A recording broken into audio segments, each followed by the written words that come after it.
Jodi Burnett. How's it going today? It's going. It's a grade school district. It's loud, it's chaotic. The smaller the child, the louder the parent, so it's a crazy day. That's a good, I never thought of it. When you go to a high school tournament, it's totally not as loud, but here, you can't even function. You can't, it's so loud. Okay, so here's the deal. You're not like most moms. You've had a ton of athletic success where you have moms who maybe weren't athletic, right? And they have kids, okay? I'm not saying every mom isn't like you, sure, but most, don't come from a competitive background like you, okay? You did like a kind of an East Coast, I don't know, I'd like to call it an upper class sport in field hockey, right? Sure, yeah. Very different clientele than wrestling. Would you agree with that? Very much so. It's like kind of like the lacrosse clientele. Absolutely. Right? I totally agree. So we're looking at like kind of a white collar sport versus a blue collar sport. What have you noticed about it? You played at the highest level in Division I field hockey at Kent State. Now as a parent, what's it like seeing wrestling compared to field hockey? It's way different. I mean, I lived and breathed field hockey. That's how I knew that I was going to go to college, got the scholarship. But I attested everything that I know from sports, getting to college, getting an education, my friends, my value system, and I thought that was amazing until I was introduced to wrestling and being part of that family. What these children and what these families learn from this sport is incredible. The off-the-mat success that these kids can have because of the discipline on the sport, I've never been a part of anything else like it. You look at, Gray's had some success. He's won some national tournaments. He took a loss today, but he's won the OAC grade school state championships only once. Right. I think that says a lot about this tournament and the competition level. But you look at Gray's success, you look at his dad's success, you look at your success. What do you guys like? What do you really want Gray to get out of it? We know he's really good at wrestling, but what do you want him to take from the sport of wrestling? Where do you want him to go with that? I really want him to understand success, meaning that things may not go your way, but you could still have winnable situations, and wrestling can really bring that to these children. Scott and I are very hard on Gray, not because we're mean, it's just because we don't know any other way. Scott's very competitive, I'm very competitive. We're very black and white with him. It helps him with his structure, with his routine, which are things that are going to help him later on in life. Dealing with a loss, you're going to have a bad day at work and you're going to have to come back from it. So we just want him to be able to be structured and have the discipline that's going to help him in the future. So, obviously today he takes a loss. What do you say to him after that? Well, I usually don't say much. Gray is the worst for himself. He will be harder on himself than anyone else. So I don't say much. I kind of stay to the side. When he's ready to talk, I communicate with him. But the biggest thing that he learns out of it and that we communicate with him is the bigger picture. Like, he got to state.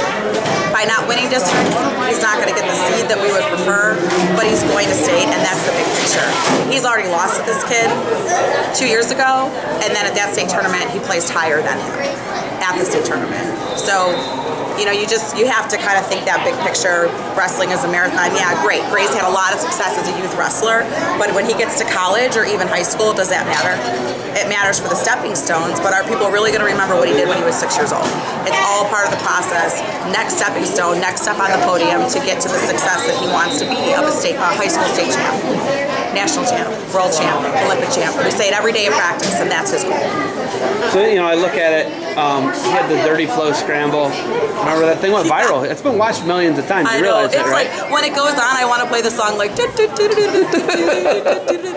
it's a funny, it's him and Carter, they're great. That was awesome. Okay, so I always tell everybody the athleticism comes from you.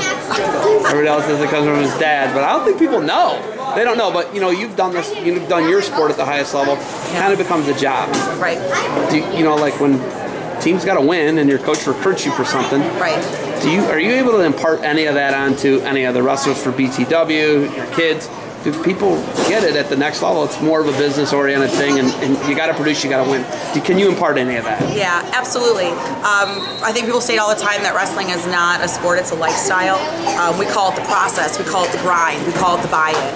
Because in order to be successful at this sport, that's what you have to do. You have to be structured, you have to know what you're eating, you have to manage your time.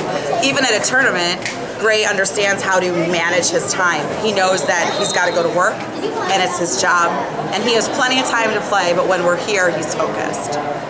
All right, if there's one thing you want people to know about, you know, your husband, he's a little bit of a goofy guy. We're friends. Yeah, thank you for that.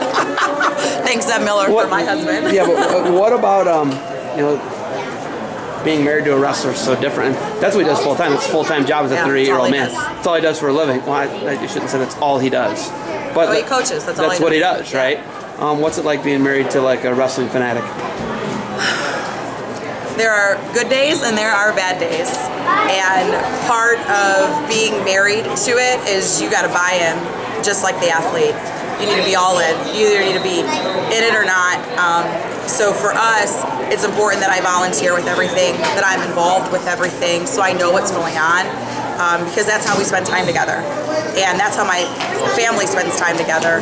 And it's a lifestyle for us. And my daughter, she doesn't wrestle. She's not going to wrestle. But she has all of her friends through here. So we've just, in order for us to be successful in our marriage and being married to a full-time coach, you just got to buy in. You got to be part of the process. The grind. Involved. The grind. The grind. Hashtag the grind. All right. You got anything else for me, Loom Dog? It's a nickname. I brought that one out after it's been a decade, maybe, but maybe more, 15 years. You need to trademark it. No, I don't have much. I mean, wrestling is hard, man. You can have the best day of your life and then the worst day of your life, just like that. And you just got to understand the big picture, and especially at this age group, they're little. And we get crazy. Sometimes I get crazy. Sometimes my husband gets crazy. You think? I know.